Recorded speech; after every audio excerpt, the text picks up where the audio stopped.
آج 40واں دن ہے۔ کوئی اندازہ کر سکتا ہے کشمیر کس اذیت سے گزر رہا ہے؟ کرفیو لگا ہوا ہے، جیل کی کیفیت، لوگ گھروں میں قید ہیں، شہر سنسان ہے، کاروبار بند، مساجد بند، مارکیٹیں بند، اسکول بند، کالج بند، یونیورسٹیاں بند، ٹیلی فون بند، موبائل سروس بند، انٹرنیٹ بند، میڈیا بند، اخبارات بند، راستے بند، نقل و حمل بند، اسپتال بند، ادویات ختم۔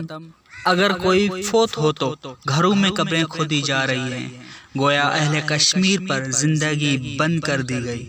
افسوسناک بات یہ ہے آج دنیا کی آنکھیں بھی بند، کان بھی بند ہیں، زبان بھی بند ہے۔ نہاد مہذب دنیا کو کوئی پرواہ نہیں کشمیری کس طرح نسل کشی کا سامنا کر رہے ہیں۔ پاکستان حکومت بھی بس اینٹ کا جواب پتھر سے دینے کے بیان کے آگے نہیں بڑھ رہی، حالانکہ اینٹ تو آ چکی ہے، اس سے بڑی اینٹ کیا آنی ہے؟ پاکستان کی شہرگ پر بھارت نے قبضہ کر لیا، ہم اس کے باوجود کسی اور اینٹ کا انتظار کر رہے ہیں۔ جاگو دنیا، جاگو پاکستان، جاگو عمران۔